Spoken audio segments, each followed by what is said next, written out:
What day is it going to be? Oh, May 1st. April's gone. April It died. is. It is. Have we hit record?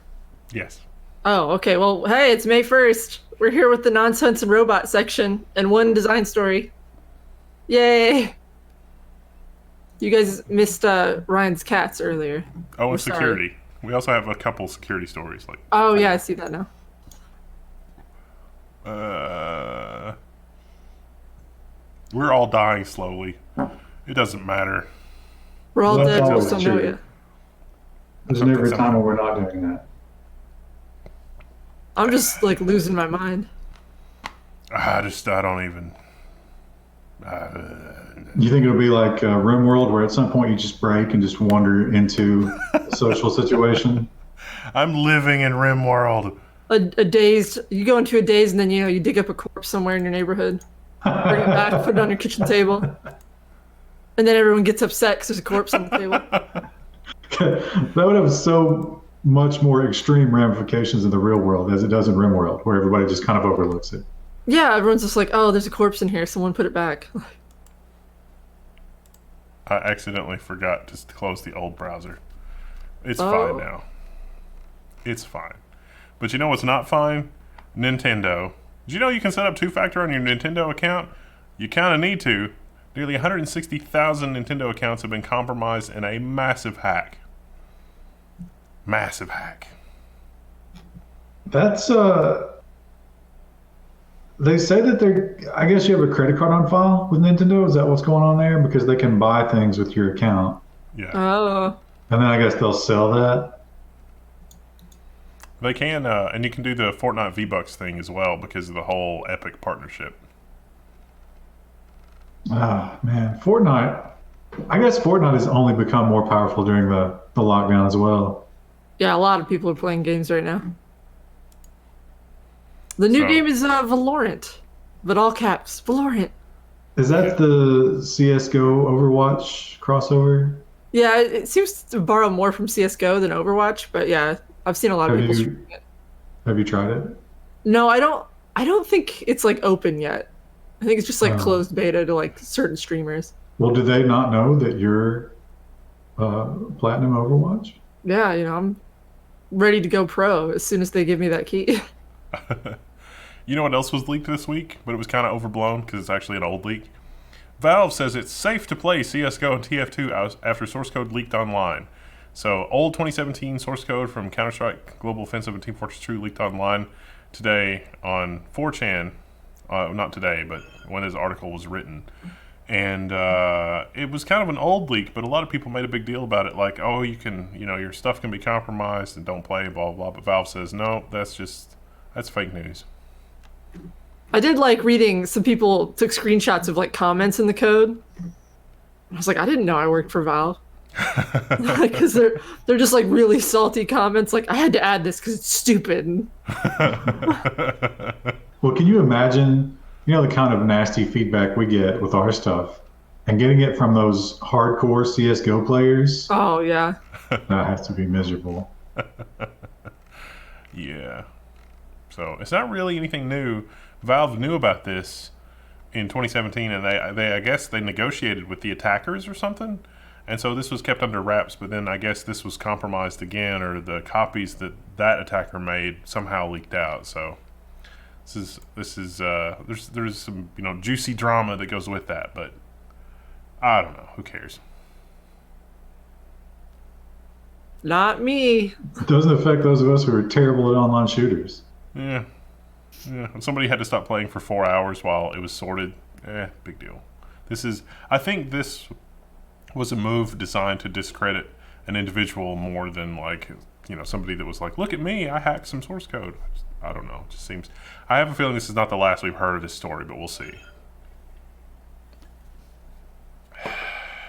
Google will make all advertisers prove their identities so people can see who they are and in which country they're in. It didn't already have this, apparently, which seems surprising. Yeah, it doesn't seem like it would be that big a step since they have to give you money. But it turns out, it's like, oh, you're the mafia? No, yeah, just get a credit card, plastic, cut us a check. We don't care. Hi, yes, I need to take out an American political ad, and I'll be paying in non-American currency. It's fine. Don't question it. Just take my money. Well, they did say Oil. that I'll be political paying in ads. oil. Huh? Go ahead. No, you said I'm going to pay in oil. Yeah. That's the currency I want to give you. I don't think you can use it to pay things right now in oil because they pay you to take oil, right? Isn't it still a negative price? For the lower grades, yes, which is hilarious. Google did clarify that because a lot of news organizations started writing this up, and Google did want to emphasize that for political ads, they've been doing this since 2018. Now it's just all ads in general. So I guess this is amid the whole pandemic thing that we're in right now because some people are trying to weaponize that. So it's not exactly a political ad, but it's still useful to know who's advertising what. Well, it'd be nice with the whole pseudoscience categories, the people advertising the Lysol. I would like to see Google come out and affirmatively be like, here are our advertising and targeting categories. Notice that pseudoscience and homeopathic medicine, and those are not categories that you can target. I bet they have even more embarrassing ones. I mean, these are the people who let you target by race. Yeah. So, I don't know. Vice has an interesting story as well. Researchers say they caught an iPhone 0-day hack in the wild. And this one was especially egregious because you could email somebody that uses an iPhone and it would silently open this thing in the background and run arbitrary code, at least according to the researchers. Wow. I like how in this article they're like, well, you don't need to worry about this because only really important people need to worry about this. But what if a really important person is reading that article? Yeah. It's like, oh no. They don't read Vice. Probably true. They're trying to redirect a shipment of the Level 1 KVMs to Russia. No. I don't know. We don't use iPhones, though, so that'd be tricky. I like how, there's this false sense of security just because Apple is draconian with, trying to lock down their platforms, that it is actually more secure when, in fact, almost all the applications written on the iPhone are like a garbage tier security. It's just there's so many layers of obfuscation that it's a pain in the ass that nobody wants to fool with. I mean, it still produces the same result, I guess. Apple did respond, and they said that Apple takes all reports of security threats seriously. We've thoroughly investigated the researchers' report and, based on the information provided, have concluded that these issues do not pose an immediate risk to our users. But they did identify 3 issues in Mail, but alone they are insufficient to bypass iPhone and iPad security protections. So, I don't know, we'll see. We'll see if they walk that back in the next couple of days. Speaking of overreach, Stripe is silently recording your movements on its customers' websites. So Stripe is a credit card processor, and it used to be that Stripe only wanted you to embed its JavaScript code on the payment processing page, but now they want you to embed their JavaScript code on all pages. And it does that for fraud detection, so it can try to tell if it's a bot testing credit cards, or so they say. But it turns out that any mouse movement or click or anything, any kind of analytics that you might think of, that's all being reported to Stripe. Kind of sneaky, if you ask me. I like Stripe's response to this, which was what you said, fraud detection, but that goes way too far for fraud detection. Yeah. Because that's super useful if you can tell, an advertiser exactly when someone backs out of a transaction. Yeah. It's also true that things like a mobile phone. So if you're in a mobile phone emulator, the accelerometer never changes. But if you're on a real mobile phone, the accelerometer information is not privileged. So if the accelerometer information is changing in the background, chances are you're on a real phone, not a simulated one. Lots of little gotchas like that. So, have you guys heard of a company called Cognizant? I hadn't before this article. TechCrunch reports that Cognizant confirms May's ransomware attack and says customers face disruption. So this is almost a $20 billion a year IT consulting company for the Fortune 500 that has been hit with ransomware. It's a little scary. Pretty nasty ransomware too. And so bad that they actually gave financial guidance based on it. So can you imagine if these guys were working from home and all of a sudden it's like, oh God. Somebody's going to have to go into the office to deal with this. Everybody's going to have to go to the office. And that's it for security. And next up, we've got our one design story. Krista, I'll let you explain this because my eyes go cross-eyed for design things. Yeah, I don't really understand like the use case for this yet. Times New Arial mutates familiar fonts into something wholly new. So basically, this is just taking two typefaces, Arial and Times New Roman, and then it's more of like a technical accomplishment than a visual one. Just looking at it, where it kind of blends them together. And I think the way they make it sound is that it would just be one source file.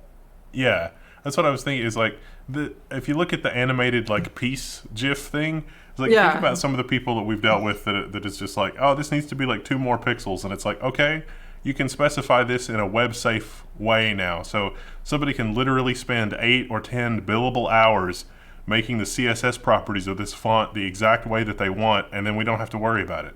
Yeah, see, this from a technical perspective, I like this because it means that I don't have to harass a client for 20 different fonts that they need that we then have to include, which is each one of those is an HTTP request. But I don't know how like useful it would be for me as a designer. Well, I took it more as I thought it was like because you know how fonts can change based on the responsiveness. I thought it was going to try to use the best font to fit in whatever container it had. I don't think so. Maybe that is. I think it's just changing the style and like all the parameters of a font, like how italic it is and all that stuff. You can control that. Yeah, because it's all just one file instead of having to like, because each time if you're doing like a true italic versus a faux italic, those are 2 separate declarations. Yeah, Krista, aren't you on about like the ligatures and stuff? And it's like, no, this file doesn't have the correct ligatures to make. Yeah, this so like sometimes they'll tell you like, oh, make this font bolder, but you could do a faux bold where it will just randomly put like an extra stroke around the whole character, but then it looks weird. So ideally, you would have a separate font file with the bold style that was designed by a typographer. This is like more like a faux bold, I think, based on the article. But then if you read to the very bottom, they're like, the research people who did this are like, we don't really know what the use case is for this yet. It's kind of just a research thing. So the use case is to get clicks. Yeah. Well, it worked brilliantly. Succeeded. Yeah. I think this is it's a cool idea. I don't know about the execution yet.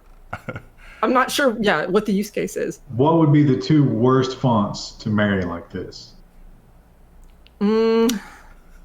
Arial and Times New Roman. I'm thinking like Comic Sans and Zapfino. There's like seven people in the audience laughed at that engagement challenge. Let us know who you are in the comments. Well, everyone knows Comic Sans. Zapfino's like a script font. It would be really hideous. Somebody's going to link to their homework project, which implements this with those 2 fonts. Ugh. So bad. It would be very bad. And then I have a great transition story for like design and crossover, because as you might imagine, with the economy basically being shut down, not a lot of advertising going on. A lot of ad agencies are looking around real nervous. Well, good news from the New York Times. An ESPN commercial hints at advertising's deepfake future. So ESPN, this ad agency and ESPN came up with a deepfaked commercial. They took like a young version of an announcer and deepfaked the old announcer onto a young version of himself in kind of an obvious way that was meant as like tongue-in-cheek humor, but it actually freaked a lot of people out, which the ad agency probably thinks is great. Oh, well, it's free advertising for them. Well, he referenced the documentary in the time frame the documentary was about, which was the late 90s. But I got to think, so ESPN has got to be getting killed, right? There are no sports. ESPN. This documentary probably got more views than it ever could have hoped. These guys are the best thing that could have ever happened to them was complete removal of sports from the world. The month that their documentary about the Bulls' reign of terror comes out. And the deepfake, which actually worked really well. And the article sort of supposes that, hey, we might see a lot of deep fakery because, if Woody Harrelson or another actor like that doesn't have to be involved in the production of, like, say, a car commercial, they could probably be just fine with taking a check and then having some other actor do it. Like, probably don't care. Yeah, it kind of reduces the demand for actors even more. If I can just do this with a program, why bother? In this case, they had the guy.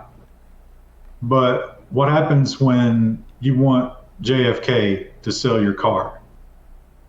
Because there's public domain videos of JFK. Is that okay? Can we do that? Who owns the rights to JFK's likeness after he dies? Well, right now they can't film regular commercials, so I could see like this being very useful. I want to see Fuller House with the Ron Swanson guy, but instead of Ron Swanson, it's JFK. But they make the argument here. It's like, oh well, are we ever going to be able to trust advertisements again? Who trusts them now? It's a silly argument. I only trust influencers. It's the only reason we have. Oh, meta humor there. Stacy's like angry over there in the corner. Well, on to robots.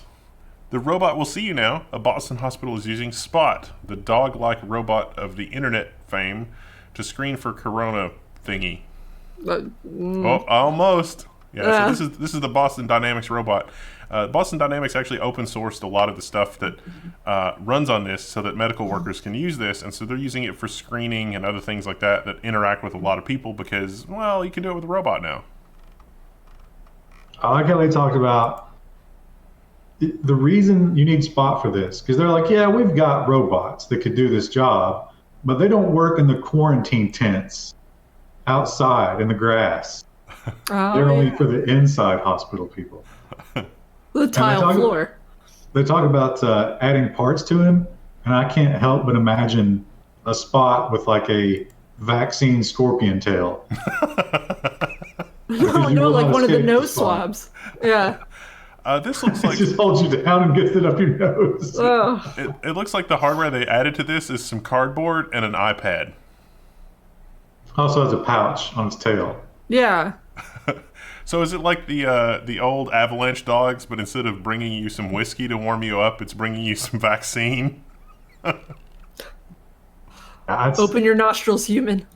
But they said that this checks you out when you're checking in, so that when you come to the hospital, you don't have to actually be next to a doctor. But they talked about they like the Spot's mobility because he could like move around you and check you from all angles. How awkward is that? You're just like stand perfectly still, and the Spot's just circling you menacingly. You may feel a pinch. What? What are you doing back? Oh. Yeah, I don't know. Also, robots built for good or evil, I don't know. People are making bots to snatch Whole Foods delivery order time slots. I love the artwork here. Krista, what do you think? This is I have a lot of questions about this artwork. Robbie McSausage arms. It was low effort. Well, I don't think it was though, because it's like they took individual images and photoshopped them out. The graphic designer was furloughed. Yeah, and then they just like they removed the background from the sausage, as you can tell, because it's all like jagged, and then they photoshopped it onto a robot. So there was some effort put into it, but it's like the weirdest type of effort.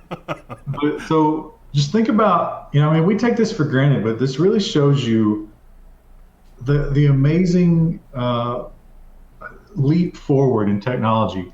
Just look at that headline and imagine going back to the 1950s. And reading that sentence to another human being. What's life going to be like in 2020? Because it shows this amazing like robot technology, but also a terrible darkness. Yeah. Well, I mean, we seem to be at a truce with our local grocery delivery thing for the office because I've still got the regular office restock orders coming in. And so now, because I've been canceling, every time they substitute the water, I cancel it. I'm like, nope, I don't want that. And so they have to take it back. And so now they've gotten to where they'll substitute, like we get 3 cases of water or 4 cases of water, they'll substitute one of the cases of water. And it's like, all right, I'll take that. That's fine. So it is sort of interesting how that's working out. You think that's a human decision? To do the substitution? I don't know, maybe. Yeah. There's probably a human component to it. If not, that's a damn good AI. It's like, okay, he's going to reject it if we substitute it. Let's substitute a little bit. My cats are now attacking my power cord. Hang on a second. Actually, don't hang on. Just continue without them. I got to take my headphones. Or just put them up in the camera. This is probably my favorite story of the week. An Ailing Intelsat satellite begins new life in orbit after historic servicing mission success. So basically, there was a satellite in orbit that was out of fuel, and we launched another satellite to strap a fuel pack this old satellite, and that worked successfully. We were able to launch the satellite and get that satellite to connect to this satellite, and it still works, and everything is under control, and so this satellite will continue to be useful, which seems amazing. I'm gonna be honest. I was only half listening because like I just saw Ryan's camera just go tumbling, and now there's kitty cat. Look how happy. Yeah, the cats were attacking the power cord apparently. So look at him. Chat's gonna love that. Support Crouton and Toast's food budget at patreon.com/level1. Greenies. Oh, he's so happy. Makes me want to go pet Rue. Basically, this was an old satellite that launched in 2001, and it was perfectly. We're still using it, which is pretty awesome that we're using satellite technology that old. But it was out of fuel, so basically we just strapped it a new fuel system. Like we didn't refuel this one; we literally just bolted on more stuff to this satellite, and then that stuff can be controlled remotely. So, works pretty well. You think they'll get another 20 years out of it? I would hope that we're not still using a 40-year-old satellite. That would be like using Sputnik in the 90s. That'd be bad. The thing that immediately came to my mind about this is what's going to stop me from grabbing somebody else's satellite?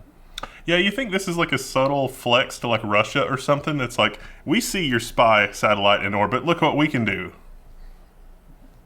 And then you got to build another satellite that's bigger that captures the satellite thief satellite. No, you're not going far enough with that. It's literally battle bots in space. What? Because we have to weaponize our satellites. So if there's a rogue satellite coming to our satellites, it gets out like the spinny saws or the flamethrower or something like that. No, we're gonna so have the Space Force. Yeah, well, the Space Force will be out there protecting those. Space Force can't be scrambled quickly enough. They can only pick up the carnage. A 3-day launch. Although satellites move slow, maybe one satellite could run from the other one while you scramble the Space Force. And every encounter will only cost about $1 billion. Vice has another story. This is another one of my favorites. This open source program deepfakes you during Zoom meetings in real time. We should probably turn this into its own video on like step-by-step how to install this. So they've got a screenshot here of someone that has deepfaked himself as Elon Musk. And why would you be so happy to see him in your Zoom call? So can we hear this out the accent? No, well, I mean, it's just the video. It doesn't do the audio. No, what I was saying, did he try to do the accent to like sell it?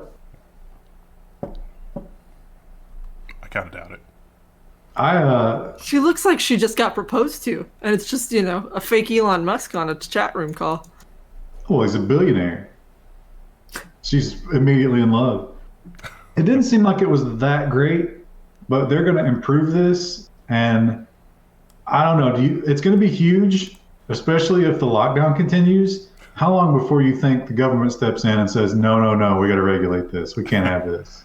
Probably as soon as something embarrassing happens.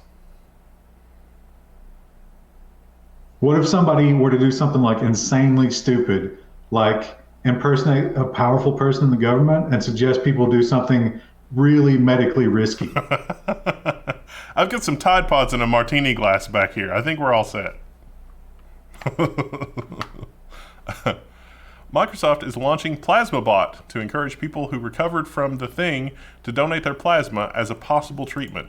Notice that the World Health Organization has said that there's no evidence that if you've been infected that you are now immune, but hey, let's collect your plasma just in case.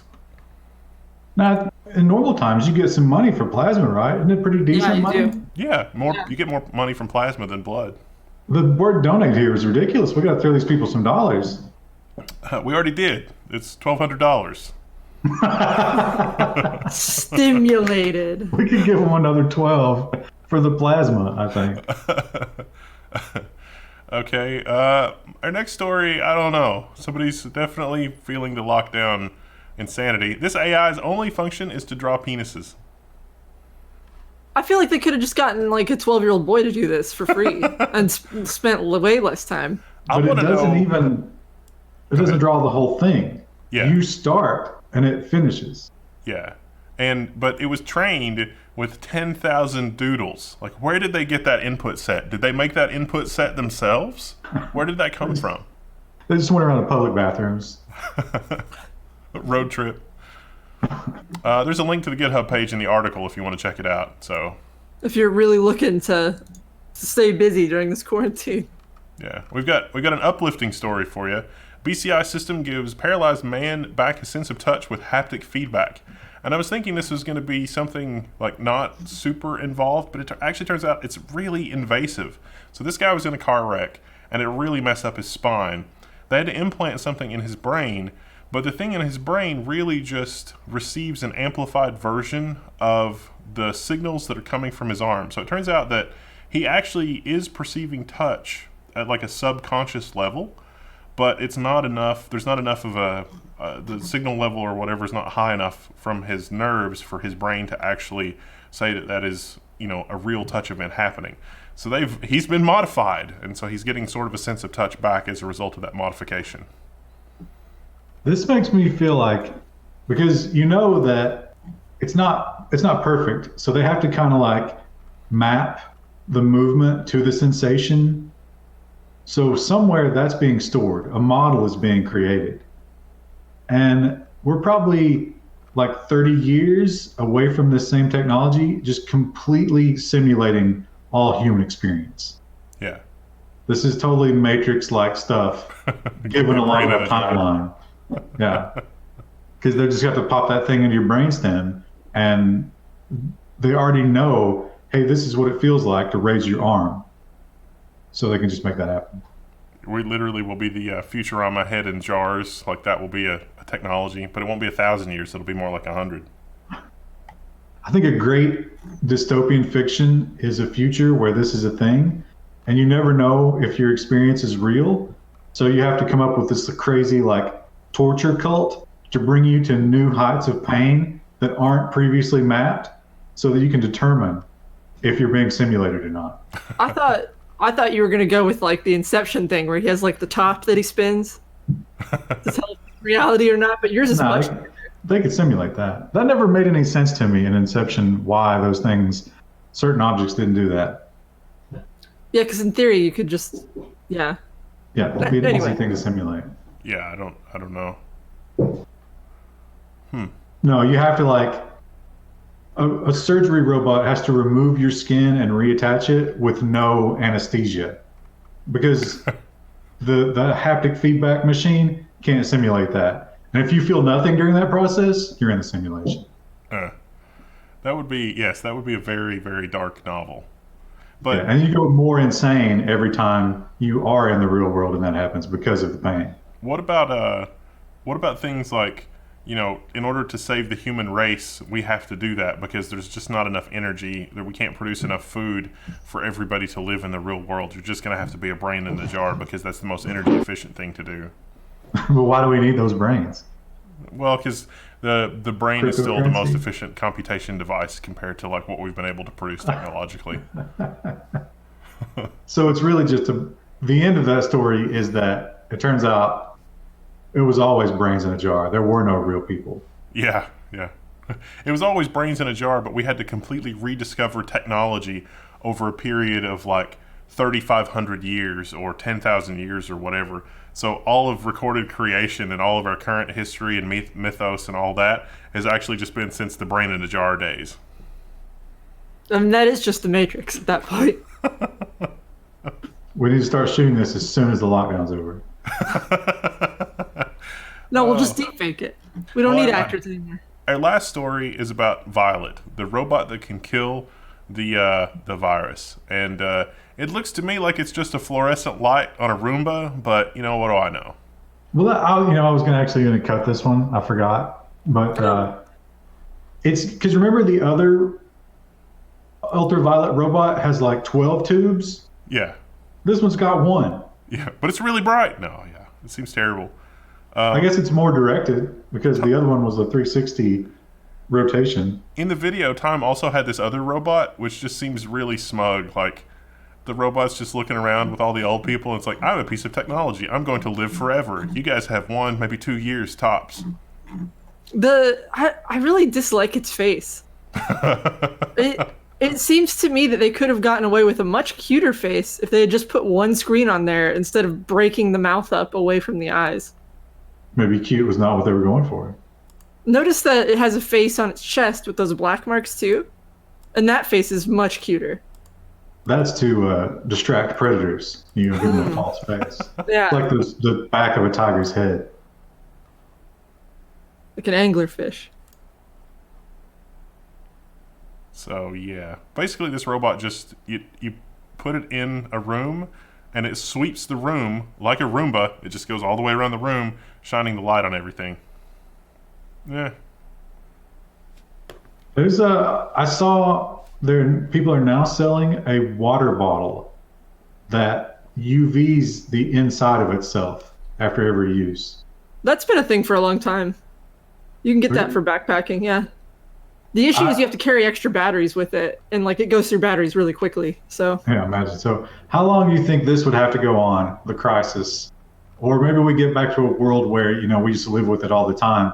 That we start building UV into houses, kind of like, central vacuums were a thing for a while. yeah, and you just start But you've got sanitizing like your a house. central UV light that you just drag out, put on a pair of sunglasses, and just UV down all of your rooms. It's like the Amazon delivery drivers outside, and your whole porch is just covered in UV lights, and he's standing on the porch, and it's just like, hang on a second there, cover your eyes, and you hit the big button, and it's just on your porch, I could disinfecting totally see the guy. like a UV delivery tray, like have one of those sliding delivery things, like in prison or in the medical wards where they have to separate people. So it's like a big tray, and you come out and they put your stuff in it, and you slide it back in, and it just UVs everything. I've seen sillier things. I mean, that's probably $1 million product idea right there. The Level 1 product disinfectorator. We patented it. Don't try to make it before we do. We'll see. Yeah, it seems like that would work. Well, we're just barely staving off the cabin fever. We hope you are too. Maybe things will be back to normal soon. I don't know. I think this is definitely going to be one of the worst weeks ever for Level 1 news. It's always every week though they tune in. Who knows what new audio problem we'll have, or camera problem, or Engagement challenge. How bad was it? I'm not gonna have this audio set up next week, no matter what. So nah. don't worry about that. It's like going back in time to when we first started and we didn't know what we were doing. We had no idea. We still have no idea, but it's fine. But it's improved usually. Well, we know how bad this is. We just don't care. Well, All right, we'll see you guys next week. bye.